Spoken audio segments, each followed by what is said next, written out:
Hello, ladies and gentlemen. Welcome to another episode of the Westworld Westcast podcast. I'm your host, Carmine. That never gets old. Carmine of Red Team Review. I'm joined here once again by the lovable Preston Jacobs. We're back to discuss episode 5. Did you say the lovable Preston Jacobs? Lovable Preston Jacobs. Yes. I thought you said lovable. Like, yes, I'm cuddly and lovable. I would say so.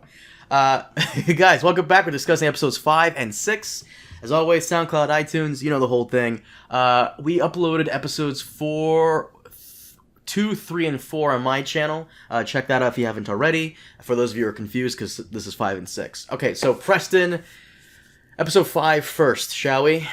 Okay. Let me do the synopsis. Sarek recounts the creation of Rehoboam, which he intended to use to prevent humanity from destroying itself. Rehoboam identifies individuals deemed high risk, including his own brother, John, at least one of whom would destroy the world if left unchecked. Sarek incarcerates them to prevent Rehoboam's prediction from coming true. Meanwhile, Dolores and Caleb escape with Liam while pursued by Sarek's agent and join Ash and Giggles, the two criminals from the app. Is that their names? Mm-hmm. I never knew that. They convince him to give his private key. Caleb and Dolores convince Liam Jr. to give his private key to evade Sarek's men, which also allows Martin and Bernard to access Rehoboam. I had it.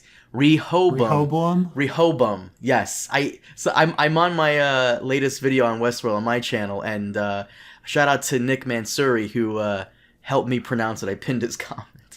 So before they allows Martin and Bernard to access Rehoboam, Martin sends Dolores files on Serac from Rehoboam before sending every individual on the planet the data and plans Rehoboam has on them, and the world descends into chaos, which I found hilarious. We'll get to that in a minute. Yes. Stubbs arrives to free Bernard, and Martin instructs them to find Serac's facility where he kept high-risk individuals. Martin then sacrifices himself and kills several of Sarek's agents in a violent explosion. When Dolores reports Liam is no longer necessary, Ash kills him for what she has discovered, but reveals there is more to Caleb than he knows, while Liam soon mumbles Caleb's past to him and dies. So, okay, when you first saw the episode, you hit me up, or I hit you up, and then you told me you thought the editing of this episode was very weird? Yeah, so the big thing, the selling thing of the episode is that they're doing this genre drug, right? Mm-hmm. And they are hopping through these different genres, and it's supposed to be kind of fun. I think it didn't really come off. I don't think they landed it, and I think one of the reasons they didn't land it is that they kept editing back and forth between Caleb's perspective on everything and everybody else's perspective. So you're kind of jumping in and out of these genres, which kind of loses the whole feel to it. Like at the beginning, when like that first genre is noir, and I never felt like it was noir. Like I felt it was black and white with some like screeching music. It didn't feel noir. Like maybe if I were with Caleb exclusively longer, it would have felt like that. Do you think through each genre they all should have like had like noir like costumes, or as each genre like continues on, the costumes should have changed? Like to everybody else, everybody's just normal in the future, but as Caleb's experiencing the drug, everybody's like dressed differently, and it's just they're talking differently. That would have been fun. I mean, anything to get you more in the mood of the genre. I never felt like I was in a genre. Mm-hmm. Like when people said like at the beginning, like, okay, it's noir. It kept flashing back and forth between black and white and color. So I never lost myself in the noir. I never felt I was in that genre. They didn't do anything either, except for him being paranoid for a second at some two people walking. But it was also really tough because Aaron Paul was constantly doing this mouth thing because he was on drugs. Mm-hmm. And that took me out of it. I'm like, well, if he's in film noir, would he really be acting like he's on drugs constantly? Like that doesn't feel like film noir. So I didn't feel like I was in the genres ever. Then they did they kind of went from that to this Flight of the Valkyrie action thing, right? And it didn't. I think that was probably the best landed one, just because of the music and the action scene. But it still wasn't. It wasn't perfect. That was probably the best one. And then after that, like you have to ask people, like, what genre were they trying to do? I didn't even pay attention or care. Like I just didn't even care because you're right. It was kind of a poor job that they were doing, and quite frankly, Watchmen did it better when Angela goes through her thing. Oh yeah. Oh Watchmen my. did it Yeah. it's like so much better. I remember when we got the preview for Angela's, like, her experiencing the drug, and I remember seeing the teaser for the episode and telling you, like, I'm just not excited for it. And then you watch it and it's like, whoa, okay, this is actually pretty fun. This is actually pretty cool. They had this chance to do something like that, but they didn't. I don't know why. They could have, but Like someone would have to tell me. So when they walked onto the subway, they started playing this music, and I definitely felt like, okay, this is definitely a genre of some sort, but someone would have to tell me what that genre was supposed to be because it wasn't obvious. And even at the end, supposedly when they're on the beach, they're playing music from The Shining, and thus it's supposed to be suspense or horror. But it didn't really feel like it. it's been a long time since I've seen The Shining, so...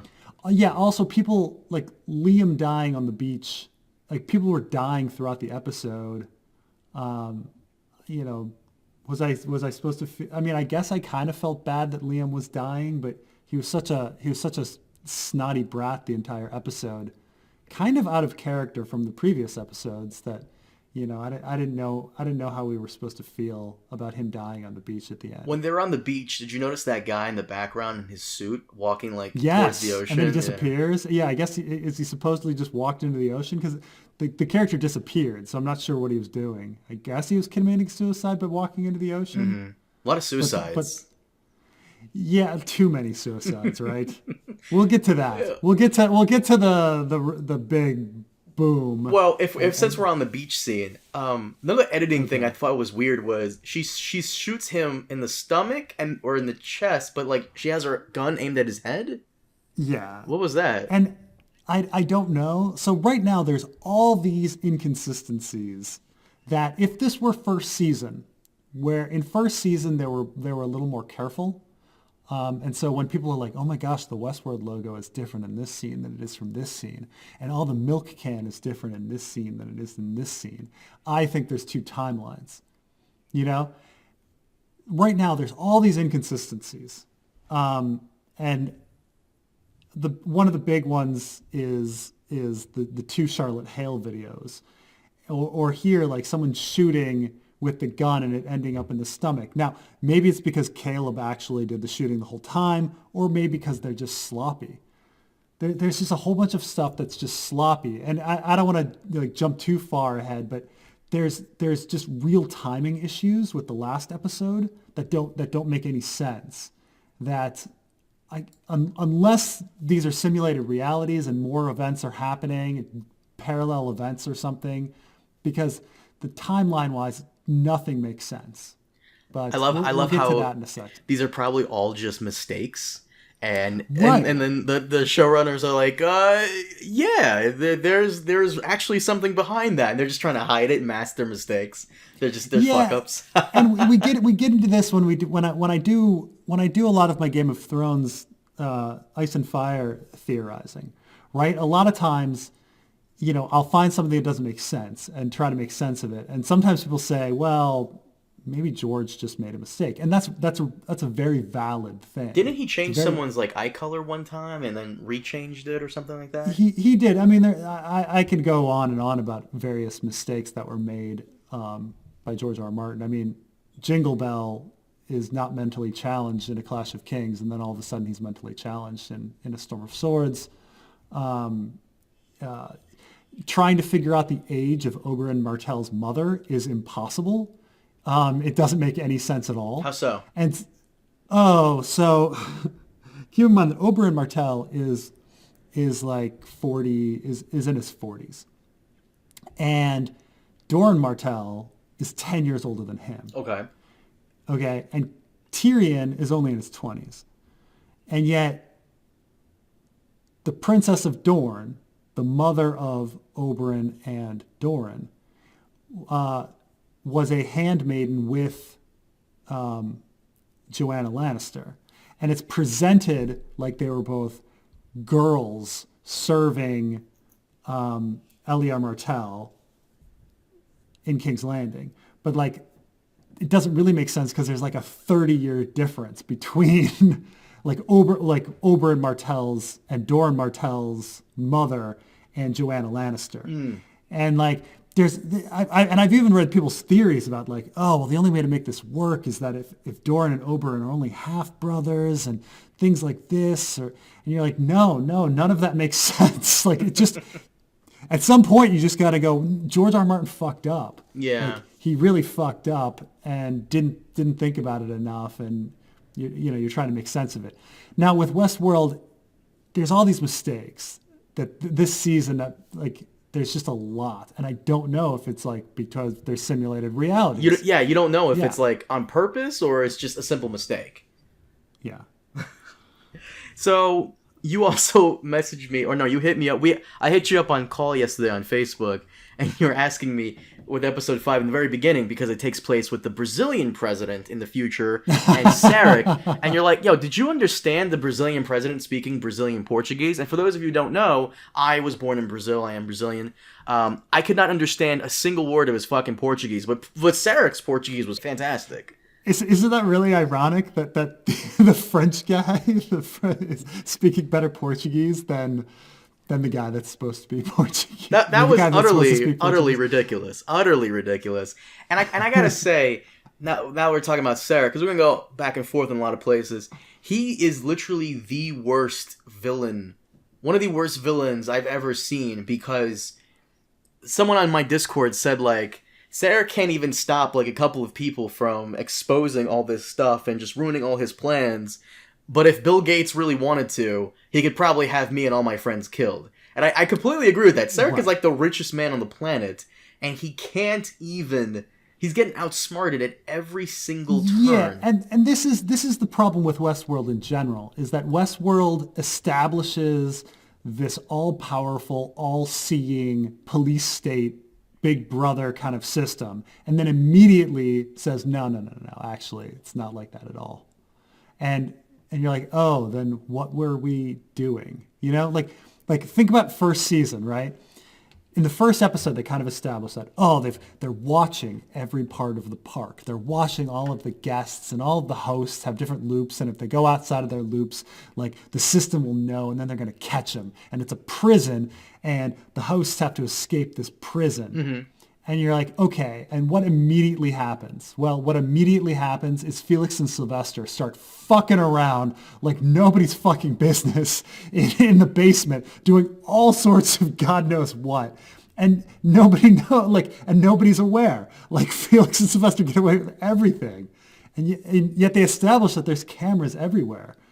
And so it's the same thing. Like, Sarek is established as, oh, this guy, if you get into an ambulance, he's going to know you're in that ambulance, and then he's going to send people to kill you in that ambulance. Mm-hmm. But he doesn't know that, like, Dolores has been following around Liam for 3 months and trying to steal his money and outbid him for Delos, and, you know, all sorts of stuff where you're like, how could Sarek be blind to that? Like, he would have to be an idiot. But... That's what doesn't make any sense, because once again, richest man in the world, yet this is all just kind of new to him. Right. I don't know. I mean, there's times where he says like, activate all of our assets in LA and try to get Dolores and Liam. Now, if I'm thinking a trillionaire, activate all your assets in LA. I'm thinking there should be like an army of 100 dudes. Oh my God, yeah. He should have a private army. Instead, it's like 6 guys and 3 cars, you know, and who are all completely incompetent. Who try their very best to shoot 2 people for like 3 minutes, and they all miss. Right. And they can't hit the side of a barn with a machine gun, you know. Meanwhile, a couple of criminals like do headshots and take them out. Mm-hmm. It's just like, should be hiring those people instead. But okay, so Sarek wants to prevent the world's annihilation because he feels like these outliers, Rehoboam, Hold on. Let me just Rehoboam. For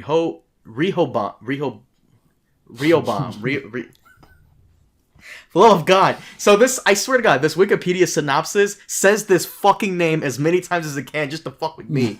Just say the supercomputer. The supercomputer. Thank you, Preston. See, this is why I love you.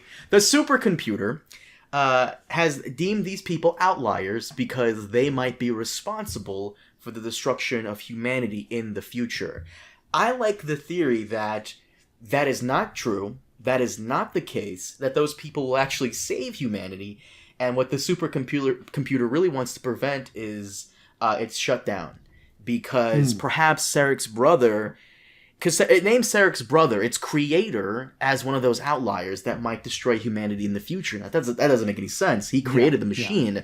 Maybe, just maybe, in the future, he might come to realize that the supercomputer is evil itself and might want to shut it down. And maybe the computer itself realizes this and has predicted that and is trying to prevent that from happening. Because apparently, according to Liam Jr., all these outliers, they're either disposed of one way or another. They're either sent to hazardous danger zones or war zones and whatnot. And yeah. So that would be an interesting end. We only have 2 episodes left, but I'm a little annoyed that concept contradicts last season's big reveal. Like last season's big reveal is that humans are simple and they don't have free will, and hosts are complicated and they do have free will. And so it kind of would make sense starting out that Rehoboam could predict everything because humans are simple. But the minute Dolores is in the game, now the future can't be predicted.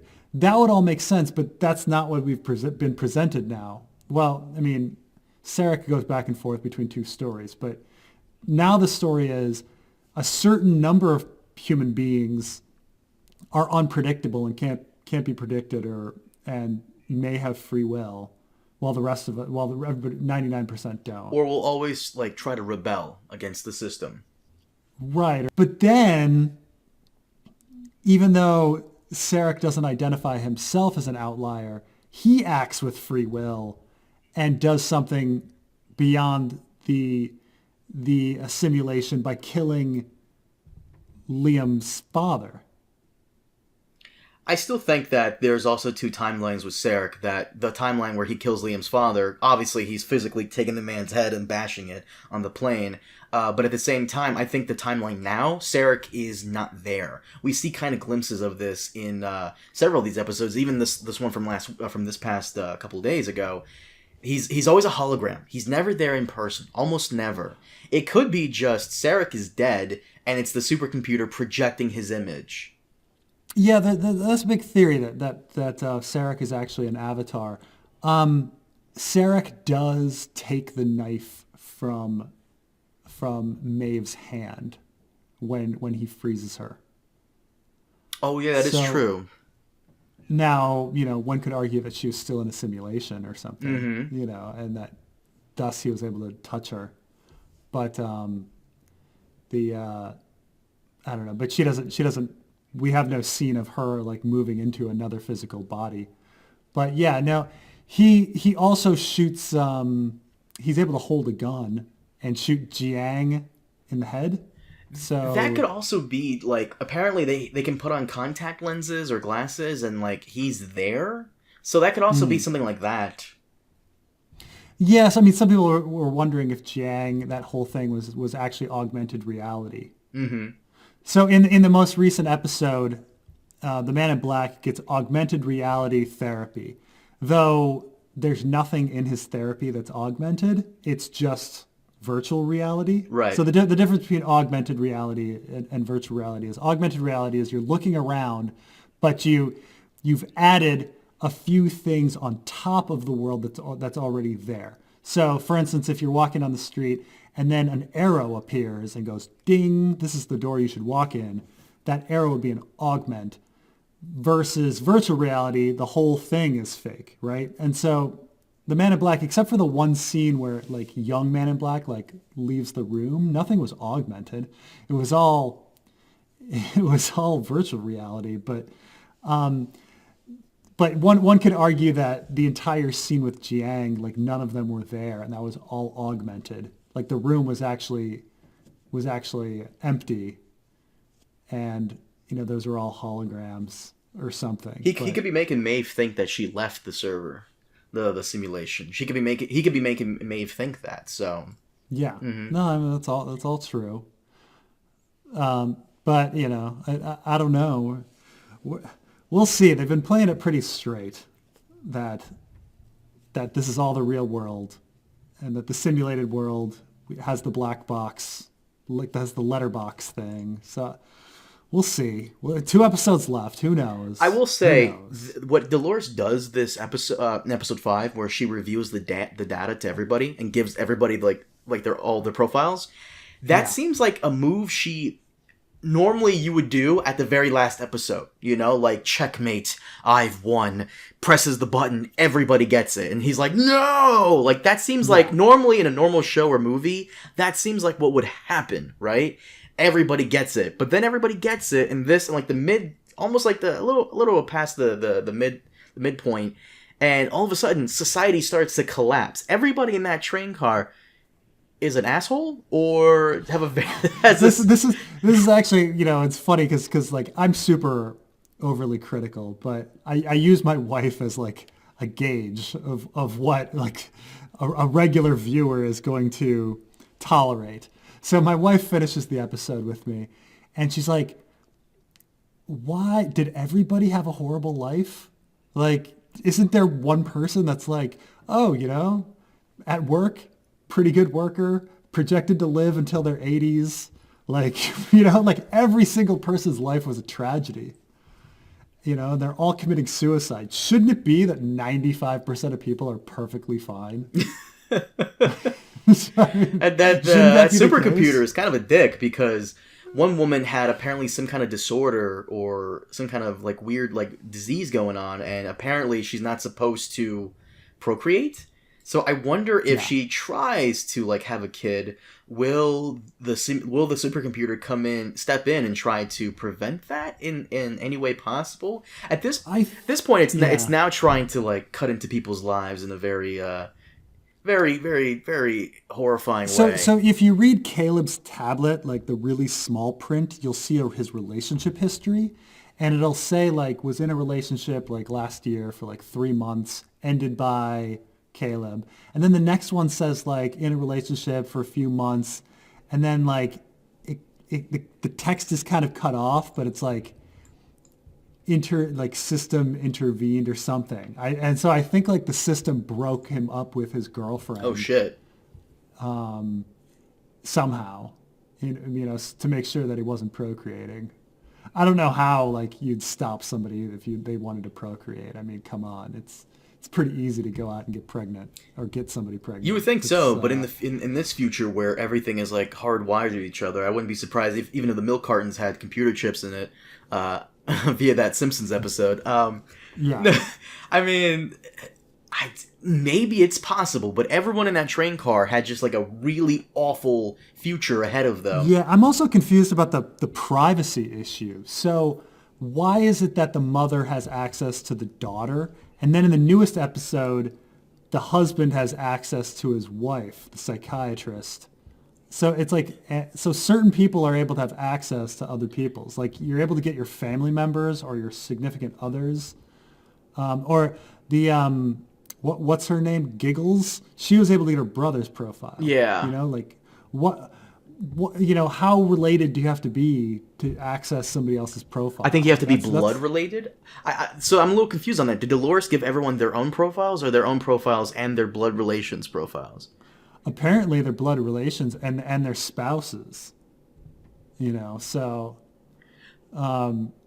Okay, I understand that, but what I don't understand is, and I saw your video, by the way, you comment on how it's kind of ridiculous, like, they go into the train at night, and then they come out, it's like fucking daytime. It's not even dawn. Yeah. It's like midday. It's actually sunset when they go to the beach, which is ridiculous.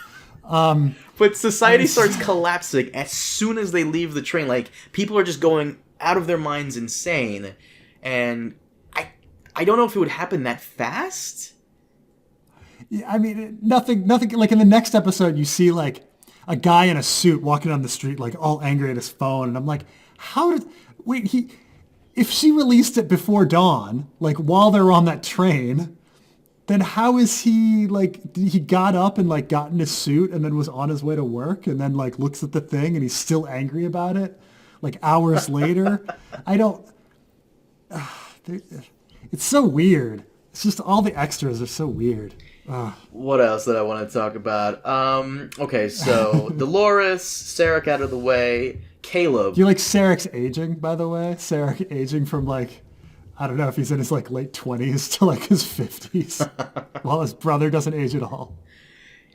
Is Caleb a host? Like, what did Liam said by "you did it"? I'm assuming he meant Caleb was the one that killed his friend, but I think Sarek said that it's not just that the outliers altogether prevent, or all the outliers altogether cause society's collapse. He said within the pool of outliers there is an individual who will bring about society's collapse. And so I think there's a very special outlier. The other outliers are fine, but he's got to nip it in the bud, so he's got to take out all of the outliers to get, because he doesn't know which one it is. He doesn't know which one it is. So maybe that Liam is aware that there is someone who is going to bring down society. So maybe he thinks it's Caleb. However, the simulations all show society going downhill in 200 years. So, you know, the person shouldn't even be alive right now. True. Yeah, that is also true. Yeah. I mean, maybe they can curb that person from being born if they take out his or her ancestors. John, they want a Serac on. They want a Serac on. Ironically, Sarek mentions privacy laws in episode 5. So the other thing that I also wanted to discuss is the whole thing with Bernard. Bernard he opposes Dolores, but she doesn't go out of her way to stop him. In fact, she lets him go several times. Right. Yeah. So we don't know what Dolores's plan with Bernard is. Just that she has one. I actually have a theory about that. Okay. Go ahead. I'm sorry. Oh, well, I was going to say that I was actually going to get into one of the weird contradictions of episode 5 and 6 together about Bernard's path and where he's going. But I don't know if it's the time. But it's about like how Bernard found out where the Man in Black's is institutionalized.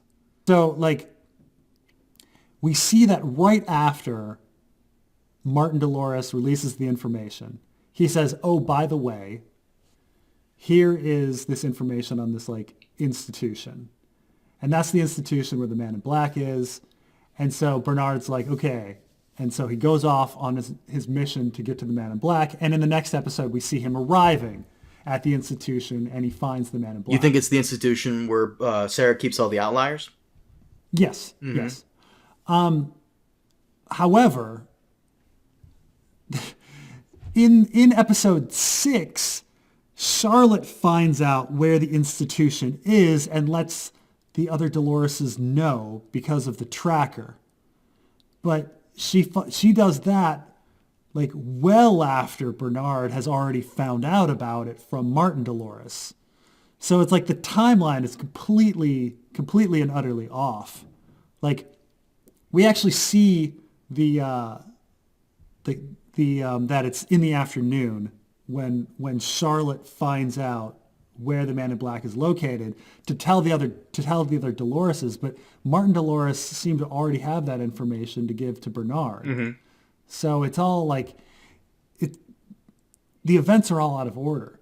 And I don't know if this is a clue or if it's just a fuck up. I think it's a fuck up. I really do think that the showrunners are getting away with a lot of these fuck ups because everybody will start to theorize on said fuck up as an actual hint of what's to come. Because I will commend the show for being able to tell a story through music. I've noticed this. They can do this very nicely. Someone was telling me how they got a clue as to like who the all the other hosts really was, that they were all Dolores, because every time they came on, Dolores's music would play. This is before the big reveal. So I do like how they use the music to tell the story, except for this episode where they kind of fucked it up with Caleb. It's weird.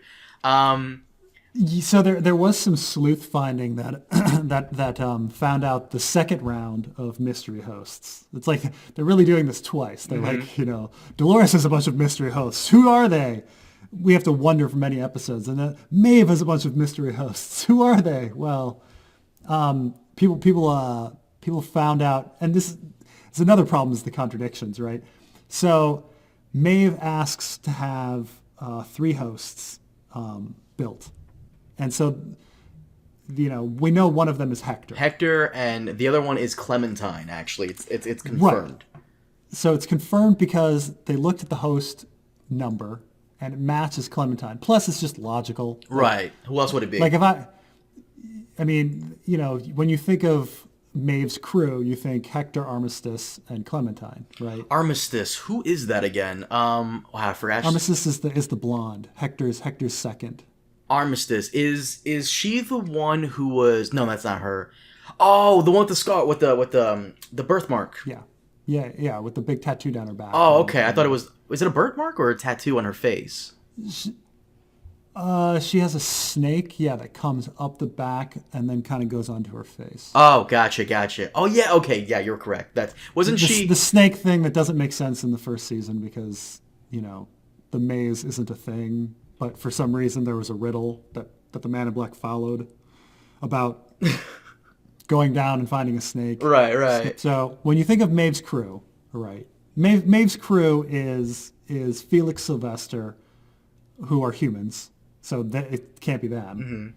Mm-hmm. Hector and Armistice, and then Clementine from the bar is her friend, and then who else would be there? Then maybe the Japanese crew. The Shogun World of people, but they were in like 2 or 3 episodes. They don't really matter. Right. Or at least Sizemore. I was going to say maybe a Keichita, but he's gone. Right, but Keichita's in the Valley Beyond. So the logical thing is it's going to be Hector. It would be Hector, Armistice, and Clementine. But then again, can you really trust Armistice to do what you want? But then again, she's very talented in killing people. So I don't know. Clementine, because you love her.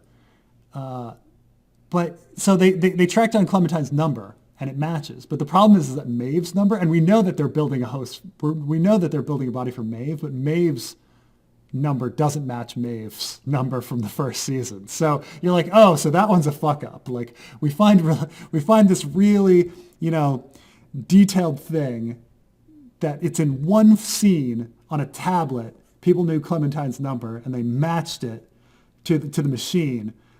And you can use that detail to like determine that it's Clementine, but then on this other one, they fucked up and they didn't use the same number. It could be that the showrunners are just fucking with you guys, because I would do that if I was a showrunner, because I know you guys love to like dig deep down and like put a magnifying glass on everything. I would just fuck with you, like have the actress wear contact lenses, have different color eyes, just to mess with people, just to fuck with people because it's funny.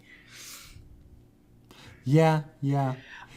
So my theory with Bernard is that I think we still don't know anything about the 5th pearl, right?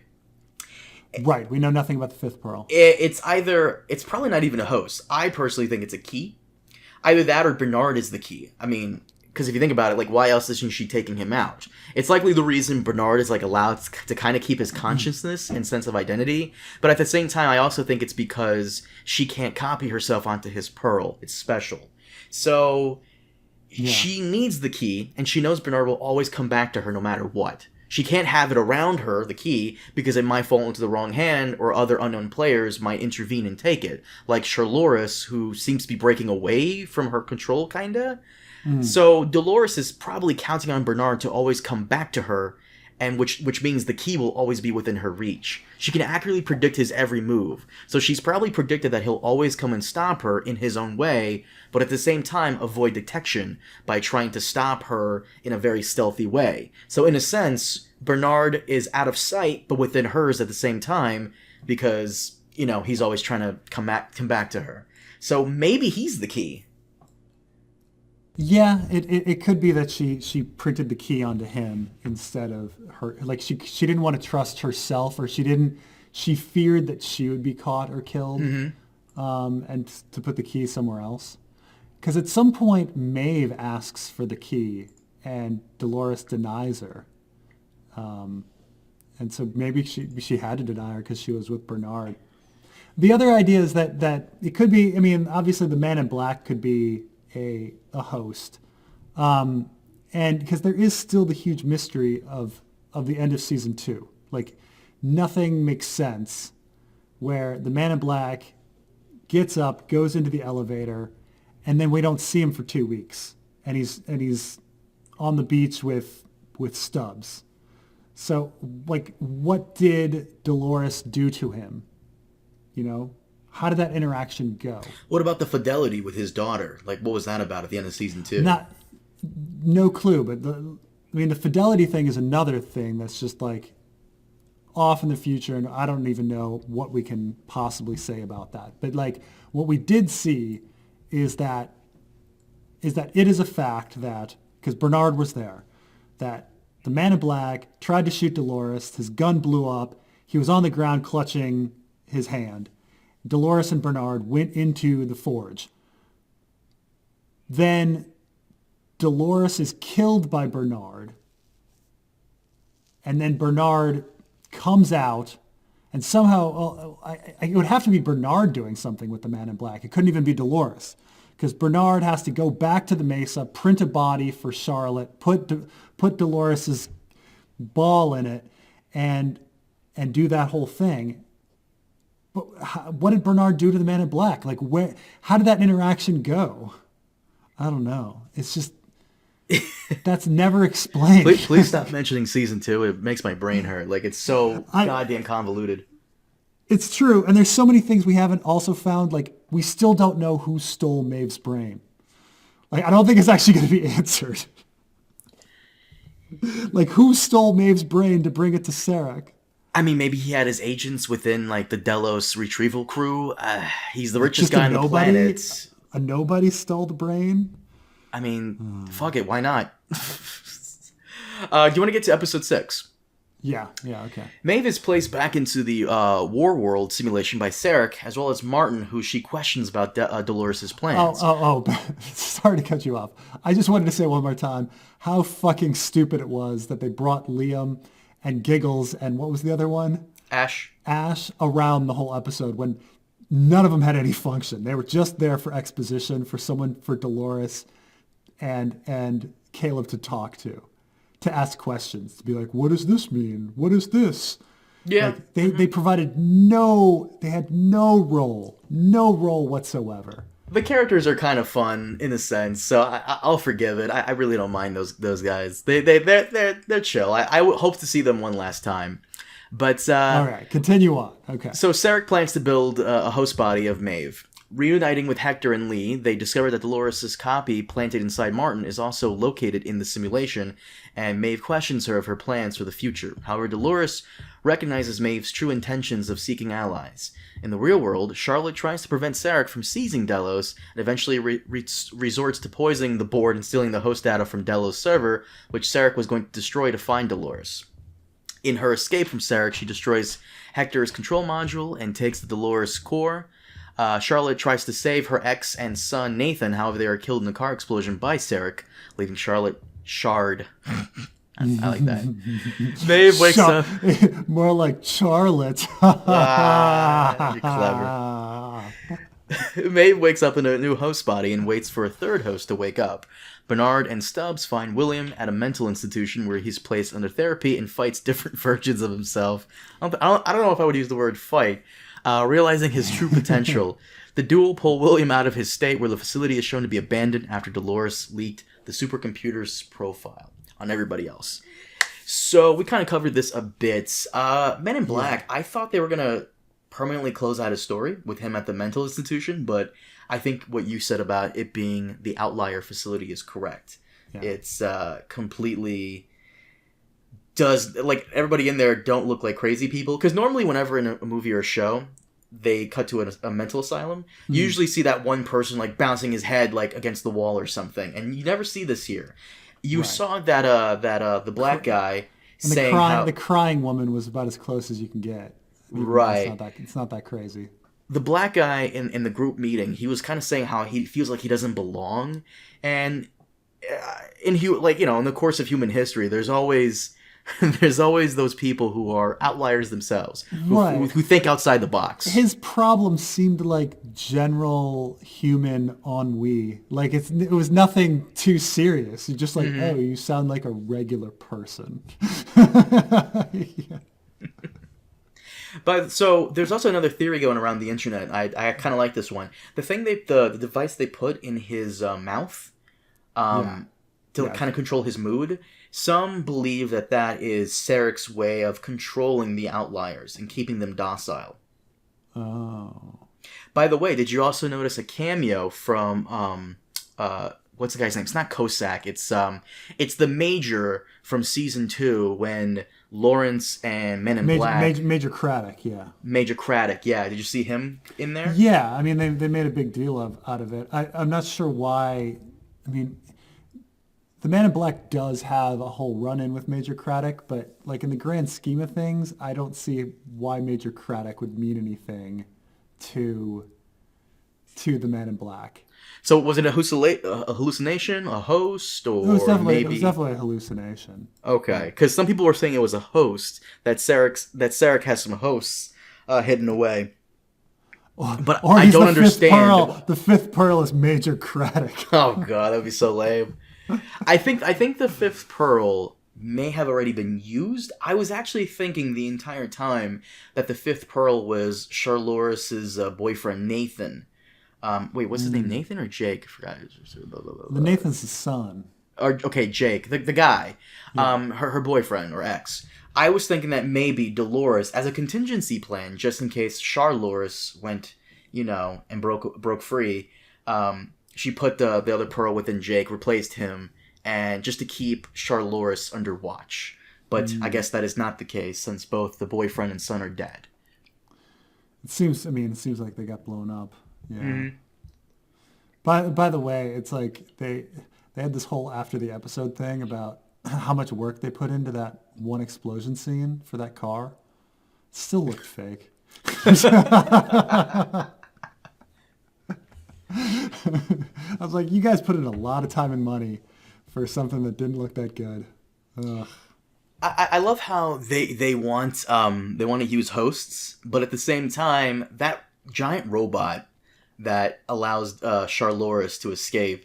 Oh God, what a dumb scene! Yeah, they could just use that. They could just build plenty of those things. Fucking stormtrooper logic, where they're like, freeze! Like you're in the middle of a war zone, and all of a sudden you're like, freeze!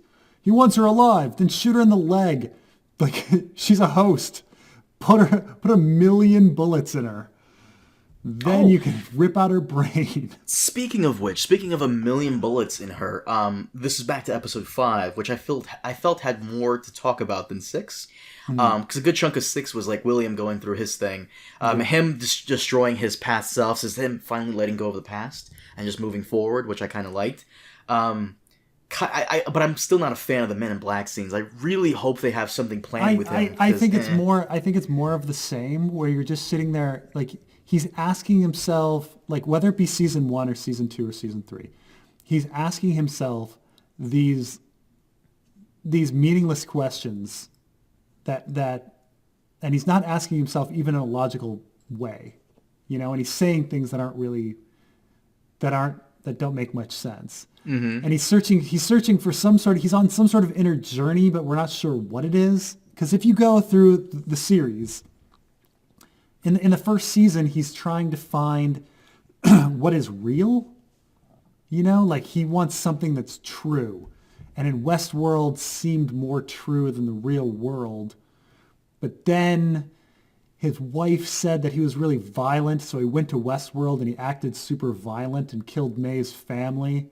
So he proved he was violent, and you're sitting there going, what are you on a mission for? But he wants to find the center of the maze because that mission is the most real mission, and none of it really goes anywhere, and then he gets disappointed because the maze is nothing. And then the second, It wasn't meant for him. That's essentially what Ford right. told him. Maze was not for you.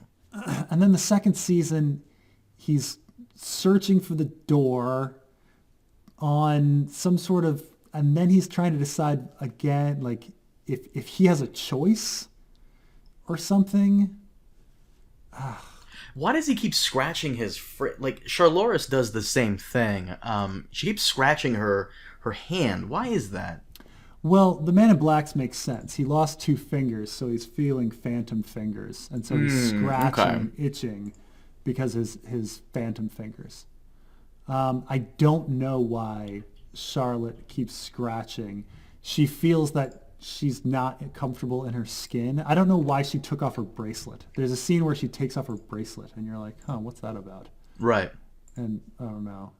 I don't know what it was about. But she was cutting herself, right? On the topic of her essentially being riddled with bullets, in episode 5, Caleb sees that Dolores is riddled with bullets, and I gotta ask, is the public at large not aware of Westworld? Like, are they not aware of the parks? Because I feel as though it would make more sense that only rich assholes are able to experience the park.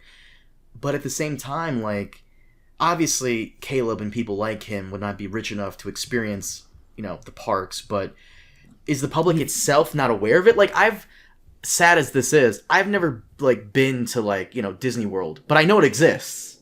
Right. I've never been to Disney World either. Oh, there you go. Common ground. Yeah. No, my family went without me once. I was at camp.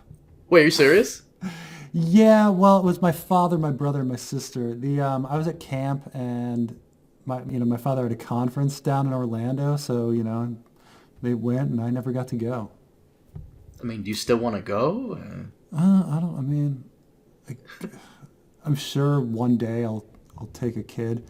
It's. You'll take a kid, or you're a kid? I guess I'm gonna steal a kid and go. But no, like, I've never been, but I know it exists. Does the public not know Westworld exists? They must know it exists, right? I don't think so. A place where you could go and do whatever you want to all these, like, androids. I mean, or these cyborgs. I don't. Whatever the fuck they are, robots. I don't think they do. I mean, wouldn't it make a great news story? But wouldn't the supercomputer, like, control the news as well? Yeah, who knows? I mean, it's a publicly traded. It's a publicly traded company, so the shareholders have to know about generally what they're doing. It's a theme park, and then there was all the news about the slaughter at the theme park. The public definitely knows. Okay, well, then why is... So they know that it's a theme park, but they know, like, there are, like, androids there that you can fuck and kill and do whatever the hell you want to? Yeah, no, totally. Really? Huh. I mean, that's the whole thing, right? Why else would there be a slaughter? I mean, it must be interesting, though, to society being like, oh man, these robots, like, rebelled and killed everybody. Huh? We better not build any robots. You'd think that the government would then come in and be like, okay, guys, ban on building robots. They keep coming alive and rebelling. Like, you think that immediately would be a thing. Like, politicians would be like, okay, we got to stop these robots. Speaking of which, have we seen any politicians so far? Like, No. Have we seen the government so far? Because I don't... Is there even a government? There has to be, of course. Have you seen any but police? Is everything privatized? I would think so. It's almost as though everything runs on such a squeaky clean wheel that you don't really need all these people to make things happen. They just happen. It's the future, so why the fuck not, right? I guess it's just so many people have been slaughtered and machine guns out, spraying that you'd think that a police officer would arrive. Like, for example, in Star Trek, are farmers even necessary anymore? I mean, you could as a recreational activity, but with replicators, do you really need people to farm up ingredients? I guess. Like, gardening, I'm sure, is once again a recreational activity, but do you really need, like, fast food workers in this future where you can just replicate a Big Mac in front of you? Right, and this is the big thing about technology. So there are little changes to technology that, like, say, the Segway, right? That didn't change really anything. Yeah, now we see like the Segs in the City tour or something, but for the most part, the Segway has been around 20 years, didn't do jack shit. And then there's like disrupting technology that changes everything, like the cell phone. Like now people are paying with their smartphones. There's apps, their locations, and all the sorts of things. And so there's certain technologies that change everything. So like replicator technology would be massively disrupting. All of a sudden you wouldn't need agriculture. All these people wouldn't have jobs. Right. So there is the question of, okay, how many police do we need if everybody's got chips and they're getting followed around and the system knows? We probably need maybe they need, let's say the argument is maybe we need fewer, which is why Dolores is able to use missiles to blow up cars in the middle of the city, and 2 criminals can find her, but not a single cop. Yeah.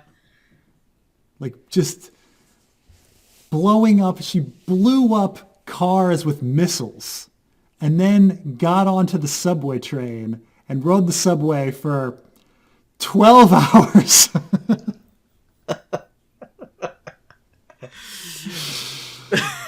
Well, I felt as though episode 6 was really just setting up the 2-part finale, because with Westworld, it's always the last 2 episodes. It's always a one-part, 2-part finale.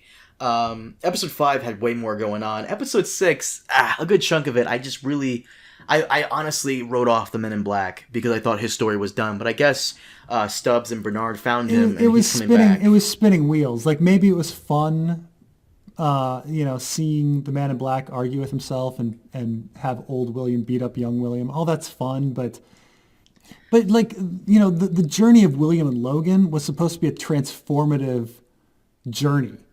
That he was such a milquetoast kind of guy, and then he goes to Westworld, and he has this experience with Logan and Dolores, and all of a sudden he comes out a changed man, and now he's going to be a ruthless businessman. And now we find out, no, actually he was super violent. As a kid, yeah. As a kid from the beginning. That there was no transformation. Logan was just unaware. That he was just holding it back the entire time. Yeah. I still don't understand, like, how Logan, who's a very cocksure type of character, comes in. He's like, "Yeah, William, yeah," and William stands up to him like one time, and he's like, now I'm gonna become a drug addict and overdose. He stood up to me one time. Oh no. So dumb. But this episode 5, I was cool with. You're right, the editing was a little off. Episode 6 really is just setting up the dominoes, so everything else falls in place. It just annoys me how Sarek is a very incompetent villain. I have to wonder. It's frustrating. It's so, like, at this point we've watched so many episodes of like crews of men with machine guns running in and spraying a room and missing, the people, that it's so unsatisfying. I'd rather be watching a wall, like, because it's just, there's no tension. Like, I know they're not going to get hit. I know they're not going to get caught. Well, Dolores got hit, but does that really matter? I was actually very frustrated that they recovered Martin Dolores's like pearl. I'm like, oh, she couldn't even. I couldn't even get a copy of her getting killed. Like that actually destroys my theory that I thought Dolores took pearls from like Teddy and Clementine and Angela, and copied a bit of herself in those pearls and delete. Like, I'm assuming she just deleted the personalities inside the pearls and just put a copy of herself in them. But the one big question now is what's the Man in Black? What's he going to do with Stubbs and Bernard? What's going on with Charloris? What is she going to do now? Is she going to go after Sarek, or is she going to go crazy and somehow try to take down Dolores? She's going to be on a big revenge mission, right? Because the son was killed. What was Dolores' reasonings for giving them feelings? That what is this all for? that kind of That's still not a reason. Like emotions are what life is, or something. That doesn't. She's still. I know it's not fully explained. She still should have given them feelings. But I have to say, like, did Sarek know Charlotte was the host the entire time? I think he found... This is what's strange, is how incompetent he is. I think he only found out when she called home and said, like, okay, I'm coming for you. Because they're like, Charlotte would never call home. She would. Charlotte's an asshole. She would never do something non-asshole-ish. Oh my God. How dare she? Right. Even though she was doing stuff that was very clearly suspicious the entire time. Like she arrives, she is acting like she's going to vote against Serac until the other guy on the board is shot. Then she goes into a car, calls Dolores. Then she goes, acting suspicious, goes downstairs, copies a bunch of files, goes upstairs to her computer, copies a bunch of files, goes to her safe, pulls out a canister of poison gas, then calls her husband. And they're like, oh, that's what did it. Not going downstairs, copying a bunch of files, snapping a guy's neck, going upstairs, copying a whole bunch of other files, going to her safe and pulling out a canister of poison gas, calling her husband. That's what tipped us off. Jesus Christ. This... Oh my God. It's fine. What do you think of Hector dying? Hector dying was a very low blow, because I kind of like the character, but at the same time, Hector has also kind of like lived. What more can you do with Hector? Do you think they're gonna put? This would be really fun, but do you think they're gonna put Lee Sizemore's personality into Hector's body? That would be so fucking hilarious. I would love that, because I was wondering who the third body was gonna be. Yeah, I mean now they have this extra body, right? Mm-hmm. So they got to put somebody in the body. But Lee Sizemore is not a Pearl. Like he's not. No, but simulated program or something. I don't know where they'd get the Pearl, right? Because you need a Pearl to copy the personality onto, right? Yeah, I guess. I actually like Lee Sizemore's character. The character is fun. I like his interactions with Maeve. And I will say, how many more, like... Do you think this will be... The next season will be the last season? Because it's not confirmed whether it'll be a season 4, but I'm going to go ahead and assume anyways. I think season 4 will be the last season, because I can't... Yeah, I mean, if this season isn't the last, I think 4 would be the last. I mean, this might be the last. HBO has proven they can end a series when it's, like, definitely over with Watchmen, so... Yeah. Yeah, I mean, I think the big issue with Westworld is that it costs more money than to justify the viewership. This season is clearly much cheaper, though. You think so? Well, unless they wasted all their money on that fucking car explosion, but there's no Anthony Hopkins. They saved all their budget then, because Anthony Hopkins, I'm sure, is a fucking bitch to get back in here. All that cash. Alan Helms is like in 2 episodes so far. It's an 8-episode season. The cast is much smaller. So Jesse is like wasn't even in this episode. There's a couple episodes he's not in. I've noticed that. Yeah. And I do wonder about that if there are contracts with I pay you by the episode. Like with why the last seasons of Game of Thrones were so short. The actors come in and demand $5 million an episode, and they go, "Fuck, I guess we're only doing 6 episodes." Yeah, now I understand. Like a couple of television companies are now doing this one thing where after the first season, they're going to continue on into like multiple seasons. They're going to be like paid a fixed number of a fixed dollar amount for a certain number of episodes per season. No negotiation. You got to sign up front if you want to continue on. So I understand that now, because we probably could have gotten more seasons of Game of Thrones, but Kit Harington and Emilia Clarke are in demand for shitty movies. That's true. I mean, nobody saw Pompeii, or The Terminator Salvation was kind of shit, but... I mean, it's kind of funny, because there's usually, like, one star who's really, really valuable, but then for equity's sake, everybody else gets the money, right? With Friends, like Jennifer Aniston was the one that everyone cared about. Okay. But everybody else is like, well, I guess we have to pay all of the Friends the same amount of money. And you're like, no, you really just have to pay Jennifer Aniston. But they all came into an agreement that they would only pay the same amount. Yeah, I know. Yeah. So. I mean, it's the same with like Big Bang Theory. Like, okay, the actor that plays Sheldon, he's the one that should get all the fucking money. like. If we had to pick that person, obviously it's Peter Dinklage. That's true, probably. Yeah. Peter Dinklage or Lena Headey. It's a kind of a tie. Yeah.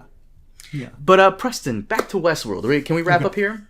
Sure. So what did you think of these episodes? Episode 5 was pretty cool. 6, Yeah, I mean, I don't know. I was very frustrated by 5,